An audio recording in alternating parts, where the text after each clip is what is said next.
Today we will start talking about the synaptic transmission. This is chapter 5 and partially chapter 6 of the book Pervs. So we drew this kind of diagram about the synaptic transmission. What you can see here is first of all there's a button, so it's basically the synaptic terminal. This is the presynaptic cell. This is a synaptic cleft or space, and this is the post-synaptic cell. This is the part of the axon, that leads to the button, and it's partly myelinated all the way to the end. So let's start. First of all, number one, neurotransmitter, which we call NT for simplicity, is synthesized by the cell and then is stored into vesicles. Small molecules, neurotransmitter, are synthesized at the terminal, meaning close to the synaptic terminal. On the other hand, the neuropeptides, neurotransmitter, are synthesized in the cell body and then are transported via microtubules, so little tubules, sort of like little channel that reside inside the axon. They arrive all the way to the synaptic end button, and they move at the speed of about 400 millimeter per day.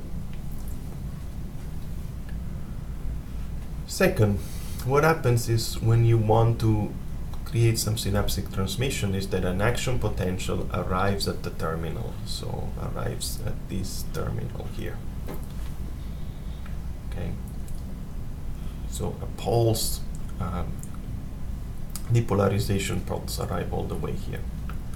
In a gap junction synapse, which are fairly rare, this pulse crosses directly to the postsynaptic cell. So electrically just crosses. But in chemical synapses, which are the most typical, especially in the main nervous system of humans, then what happens is that this action potential will open voltage-dependent calcium channel.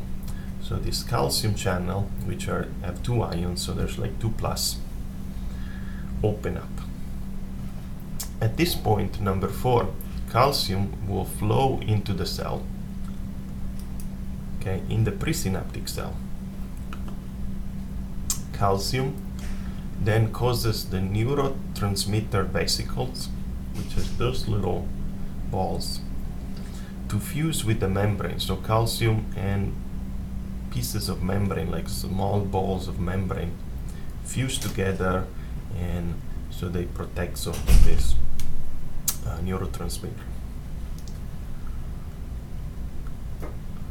So these little things, and the calcium makes them fuse together with the membrane. As they fuse together with the membrane, their content is released into the synaptic cleft. So neurotransmitter gets released into the synaptic cleft right here in this spacing. Then neurotransmitter binds to post-synaptic receptor. Post-synaptic receptor, which are some kind of ion channel or protein or cell protein, open or close, depending on the kind of synapse that you have. For example, if you have an excitatory synapse, maybe you want them to open, or if you have an inhibitory synapse, maybe you want them to close. At that point, number 9, ions flow through the postsynaptic ions that are sitting here and outside the cell, flow into the postsynaptic membrane, causing a postsynaptic potential, PSP, which can be excitatory or inhibitory, EPSP or IPSP.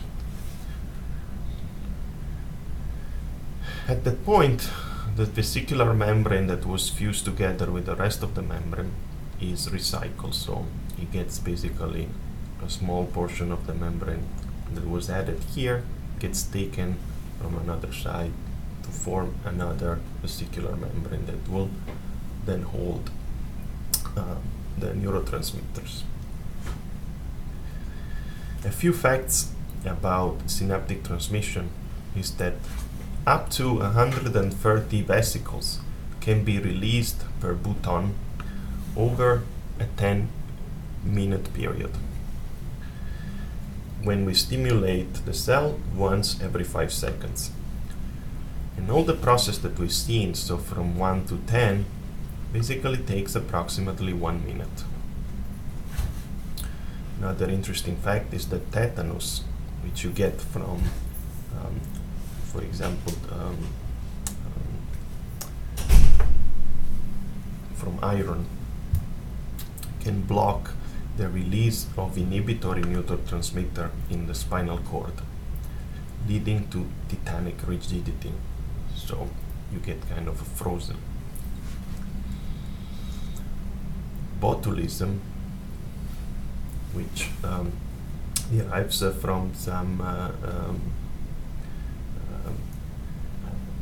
from mushrooms, can block, if you eat the wrong kind of mushrooms, some of them are dangerous, they can block all of the neurotransmitter release in the neuromuscular junction, basically blocking every muscle, leading to paralysis.